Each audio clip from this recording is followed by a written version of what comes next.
Pero el doctor Peter Burgos Vega hizo una reflexión extraordinaria sobre este asunto, poniendo la noticia: fue el diablo, fianza millonaria contra padre sospechoso de asesinar a su hijo de 5 años en Cagua. Y yo quiero leer esta columna y que conversemos sobre esto. Salud mental bajo esta pregunta o demonología. Cuando el mal encuentra mentes rotas, dice el doctor Peter Burgos Vega, una advertencia urgente para Puerto Rico. Lo que ocurrió con el asesinato del niño de 5 años en Puerto Rico no es un hecho aislado, ni un caso raro. Es el síntoma visible de una enfermedad colectiva profunda, largamente ignorada. Puerto Rico hoy no es solo una isla en crisis donde la enfermedad mental camina libre, sin diagnóstico oportuno, sin seguimiento serio y sin una narrativa pública responsable que eduque al pueblo. La psicosis no discernida no se debate, no se confronta, no se exhorta, se trata. Cuando no se trata, la realidad se fragmenta y el impulso violento puede aparecer sin freno moral ni emocional.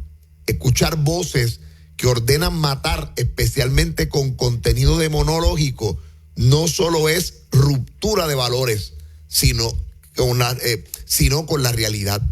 Cuando alguien cree que el demonio le ordena matar a un niño, no solo estamos ante un conflicto espiritual, sino ante una psique colapsada usando lenguaje religioso. Desde una salud espiritual auténtica, no supersticiosa ni sensacionalista, es necesario afirmar que el mal no es una cosa abstracta, es una persona y una estrategia, y no es siempre la posesión espectacular, sino la infiltración silenciosa en mentes y almas debilitadas. Donde hay enfermedad del alma, heridas no tratadas y pobreza de salud mental, se crean grietas internas que facilitan la contaminación espiritual del maligno, no porque la persona sea culpable, sino porque está vulnerable. El ladrón no viene sino hurtar, matar y destruir, dice Juan 10:10. Este pasaje no solo describe la intención del maligno, sino su modus operandi. Primero roba la paz mental, luego mata la esperanza y finalmente destruye la vida. Cuando la salud mental es descuidada y el alma permanece herida, el enemigo encuentra el terreno fértil para confundir, distorsionar la realidad y sembrar la muerte. Cristo es, en contraste, no compite con la medicina ni con la psicología. Él viene a restaurar integralmente mente, alma y espíritu. Pero yo he venido, dice el Señor, para que tengan vida y para que la tengan en abundancia. Donde hay tratamiento, acompañamiento y una espiritualidad sana, la obra del ladrón se interrumpe y la vida vuelve a tomar forma. Cuando una nación no cuida la mente termina devorando lo más que ama. La salud mental no es un lujo, es una responsabilidad moral, social y espiritual. Puerto Rico no necesita más indignación momentánea, necesita educación emocional, acceso real a servicios de salud mental, desestigmatización del diagnóstico y una espiritualidad madura. Porque donde no hay tratamiento, el delirio gobierna, y donde el delirio gobierna, la vida inocente siempre paga el precio. Por último, si usted en alguna forma ha sido beneficiado con las exhortaciones de esta publicación, le pongo en el corazón la solemne obligación de orar por mí delante de Dios para que Él pueda suplir lo que entienda que urgentemente necesito. Excelente. Excelente. Hay varias cositas que me llaman la atención de lo que Peter expresa, y me gustó mucho la línea de, por lo menos como la entendí, esa línea que podemos a veces poner demasiada atención en una posesión cuando el mal se va infiltrando poco a poco en la mente. Y yo creo que ese es el proceso de la mayoría.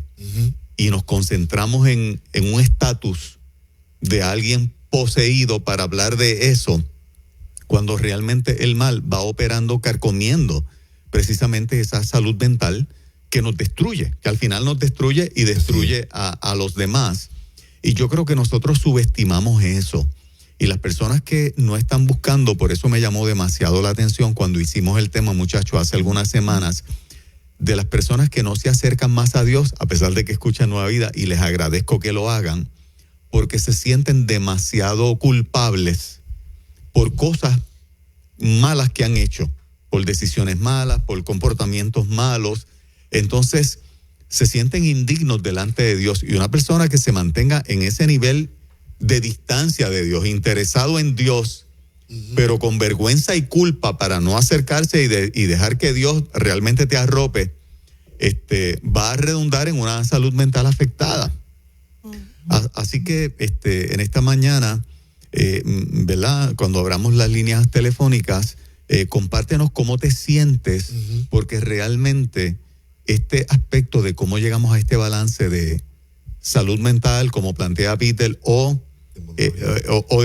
demonología, es algo que por mucho tiempo lo hemos debatido y nunca hemos llegado como que al punto de balance donde realmente podamos estar en una actitud de ayudar a la gente. Moreima. Y lo triste es que hay gente que de verdad se cree que fue el demonio.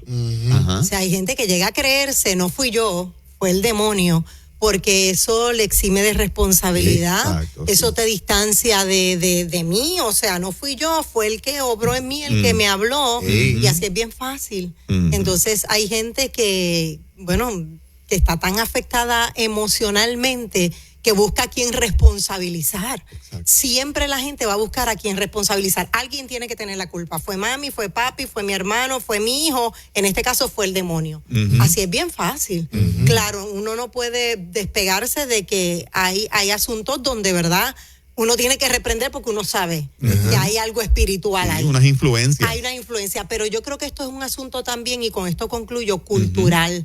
Se nos enseñó que todo era el demonio. A nivel cultural, tú no escuchabas, necesita medicamentos, ser medicado en lo que, ¿verdad?, cae en tiempo. No. Hay que llevarlo a una iglesia para que lo reprendan. Y si había reconocimiento de un profesional, era porque estabas loco. O sea, el estigma era automático. Exactamente, era automático. Así que yo creo que hay algo de cultura aquí también. Pues yo crecí pensando que todo era el demonio, que todo era el demonio. Entonces, pues uno tiene que desaprender para aprender. Sí, sin duda. Bueno, vamos a ver las líneas telefónicas, salud mental o demonología. Ese es el tema de la mañana de hoy. Reaccionamos ante esta columna del doctor Peter Burgos Vega y estamos tratando de leer nuestra realidad social. Compártenos tu opinión, háblanos al respecto. Inmediatamente comunícate con nosotros al 787-993-9700. Queremos escuchar tu opinión. 787-993-9700. Nos escribes a través del WhatsApp 939-599-1940. Hola, buenos días, en ruta. Hola, muy buenos días, Dios bendice. Amén. Pues mira, mi opinión es que definitivamente el pueblo necesita mucha ayuda psicológica. Esto es algo que se puede ver en la película perdonen el nombre, ¿verdad? Pero es así, de Joker, cuando la hizo Joaquín Phoenix. Sí. Ahí se demostró cómo la sociedad, cómo los gobiernos siempre restan fondos para las ayudas psicológicas a las personas que realmente lo necesitan, y por ello es que se convierten luego en unos potenciales criminales, en unos potenciales asesinos, porque les falta esa ayuda, porque les falta ese medicamento, porque les falta ese profesional de la salud, y eso es parte, en gran medida, culpa de muchos gobiernos, porque rápido recortan por ahí, porque no le prestan importancia. Desafortunadamente hay muchos jóvenes y muchos seres que necesitan ayuda, que tocan puertas y les dicen que no. Oye, gracias por eso. Y Juan, yo realmente la película de Joker, si usted tuviera la oportunidad de verla, una película un poco fuerte, grotesca, pero a nivel de lo que plantea, esta gente se fue por toda otra cosa que no tiene que ver con la serie, y hace unos planteamientos, wow, que a mí me dejó realmente impresionado por lo que se presenta allí. Vamos con otra. Vamos con más llamadita. Hola, buenos días. Sí, buenos días, para opinar. Sí, adelante, estás al aire. Sí, buenos días. Mira, en cuanto al punto de vista del señor que asesinó a su hijo, en mi opinión, el mal sí existe. Todos lo sabemos, ¿verdad? Primero que nada, bendiciones para todos ustedes. Buenos días. Sí, el tema sería aquí entonces que hay que evaluar el núcleo de esa familia, porque por lo que escuché en prensa, la madre trabajaba full, el hombre cuidaba al niño y el hombre aparentemente vivía en ocio. El ocio es el terreno idóneo para que la mente desocupada crea el espacio para que vengan los malos pensamientos, y entiendo yo que también influye mucho la tecnología, los juegos electrónicos. La violencia está en todas partes, ahora mismo la violencia está en todas partes en el mundo entero a través de la tecnología, de los medios, y si escuchamos las noticias, pues lamentablemente el 99% de las noticias que se escuchan son negativas. Y pues yo pienso que la familia debe ser el centro de la oración y que deben enfocarse en ir a la iglesia y mantenerse unidos para que este tipo de cosas no ocurran, pero en efecto sí entiendo que sí pudo haber sido una posesión demoníaca lo que le pasó a ese sujeto. Como no, gracias por tu opinión. Seguimos compartiendo. Ustedes nos dan su opinión y la escuchamos en la mañana de hoy. Buenos días. Hola, buenos días. En ruta. Sí, buenos días. Le hablo desde San Sebastián. Bendiciones a todos. Adelante. Bendiciones. Este tema me toca mucho porque ahora mismo nosotros estamos trabajando con mi sobrina de 17 años. Con problemas emocionales que no ha sido todavía bien diagnosticada, que le dicen que tiene una depresión, que por eso ella practica cutting, que se corta el cuerpo, tiene una fijación por el alcohol. Todo comenzó por la tecnología, habla de que se iba a suicidar porque quitaron el teléfono. Estuvo hospitalizada hace una semana en hospital de salud conductual.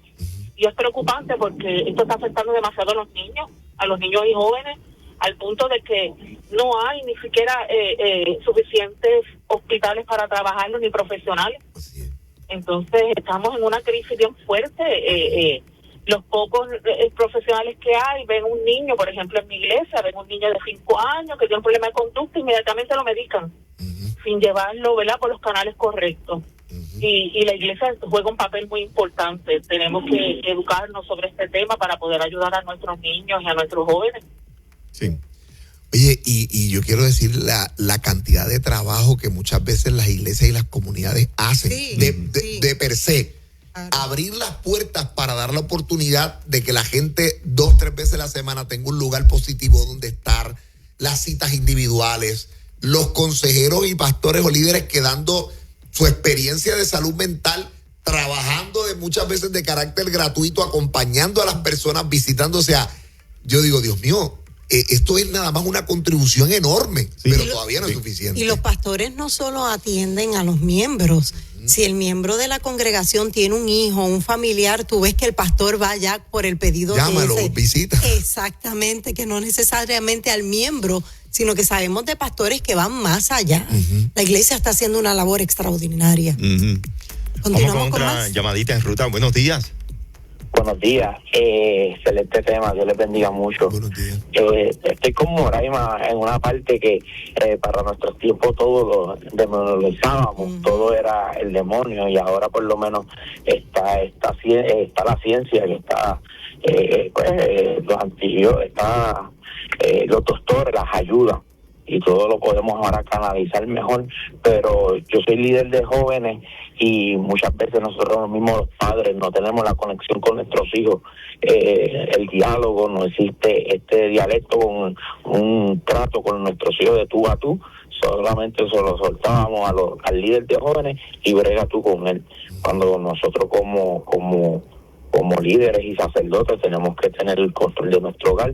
Y muchas veces también es eso mismo, la tecnología, las puertas que nosotros abrimos como familia al enemigo también, que se inculca la escuela, el fluir de lo que estamos viviendo vale mucho también. Por eso nosotros como padres tenemos que también tener esa comunicación con nuestros hijos, para saber qué está pasando y por dónde está metiéndose también el enemigo. Pero gracias al Señor tenemos el discernimiento del Espíritu que nos puede llevar a lo que está pasando.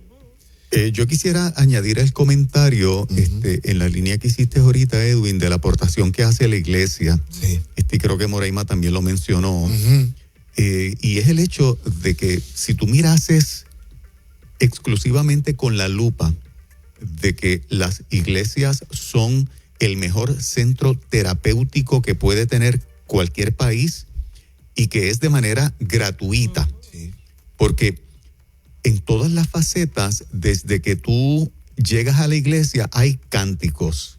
Esos cánticos son espirituales, claro, son dirigidos hacia Dios. Uh-huh. Hay oración. Hay oración, hay una predicación. Y si lo fueses a mirar, si quieres, como este centro de terapia, Puerto Rico tiene, o sea, no hay centros terapéuticos más efectivos que las iglesias. Uh-huh. Claro que en el ejercicio de lo que es precisamente los enemigos espirituales que tenemos, que la quieren pintar de abusadora, la quieren pintar de que se aprovecha de ti para controlarte, uh-huh, que la acusan de querer solamente tus diezmos, y le añaden una serie de cosas que la población promedio, un sector de la población promedio, empieza a cuestionarse si ir a la iglesia es algo beneficioso, porque le ponen una gafa de lugar malo. Por eso durante la pandemia nosotros combatíamos tanto este concepto donde si ibas a la iglesia era un sitio de alto nivel de contagio donde podías morirte. Porque la lupa que yo siempre le pongo es que va a la médula de la vida espiritual. No uses nada para meter miedo. Por eso decíamos durante aquel proceso, ve como tú quieras ir en términos de protección. 1 mascarilla, 2 mascarillas, 3 mascarillas, pero no dejes de ir. Así es. No dejes de cantar, porque nos querían prohibir cantar, porque yo estaba mirando la lupa del impacto espiritual. ¿Cómo que no podemos cantar? Cacho. ¿Cómo que ya yo no puedo pasar al frente para que tú me pongas las manos y ores por mí? Si ese proceso en lo humano tiene un impacto a nivel emocional extraordinario, positivo. Por eso esta emisora fue tan majadera con el tema hace 3 años atrás, porque veíamos más allá de lo que los medios nos vendían y no compramos eso. Y estoy paralelo a este tema, porque las iglesias, por más prejuicio que tú puedas tener, como centro terapéutico, incluye a tus hijos. Todas las iglesias tienen escuelita bíblica. Escuelita bíblica. ¿Ok? Y yo bendigo a los maestros que voluntariamente están allí al pie de guerra, para que cuando viene la predicación a los adultos y los niños de tal edad, que pasen, que allí está la maestra tal o el maestro tal. Y gente, la aportación de la iglesia en la salud mental de este país es impresionante. Y tenemos que dar gracias a Dios por las más de 8,000 iglesias que tenemos. Y como aumentó la depresión en ese tiempo, la ansiedad, el maltrato aumentó. Ahora, aún los que hemos tenido una buena experiencia con el evangelio, y termino, Edwin, para pasarte la batuta, a veces somos nosotros los adultos que decimos, ay, no voy a la iglesia nada, no voy a llevar a mis hijos nada, no voy a llevar a mis nietos nada. En serio, con el ambiente de necesidad de salud mental que tenemos, que tú no vas a ir al centro terapéutico más efectivo que tiene este país. Y gratuito. Y gratuito. Y el acompañamiento, Juan, que muchas veces se da. Mire, nosotros no estamos aquí diciendo que la iglesia es perfecta, pero el acompañamiento que se da, mira, el líder de jóvenes de tu congregación muchas veces puede, a pesar de no ser perfecto, demás, oye, puede ser el acompañamiento extraordinario cuando tú como papá no sabes qué más hacer con muchas veces tu chamaco. A veces ese grupo, ese chamaco está ahí, te lo llama, lo busca, le da cita, trabaja con el tema de apoyar a ciertos chicos y chicas, articular actividades de carácter espiritual donde ellos pueden ventilar. Mira, tener esa serie de herramientas al lado tuyo es una gran posibilidad. Esa cita de orientación, ese proceso que se da alrededor de la liturgia, es una experiencia extraordinaria. Yo creo que también durante años hemos puesto a pelear la fe con la psicología. Sí.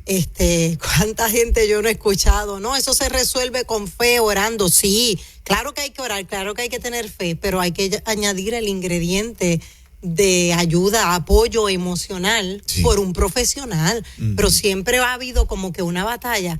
Y a mí me parece que espiritualizar todo o llamarle demonio a todo es silenciar algo de una persona que está gritando por dentro. Esa persona está diciendo, necesito ayuda. Y lo está silenciando, llamándole demonio, y vamos a reprenderlo, pero no te di las herramientas. Exacto. Y ojo, no estoy en contra de que yo sé que hay cosas espirituales operando y asuntos del demonio que hay que reprender. Claro. Pero hay otras que no. Bueno, finalizamos con este comentario.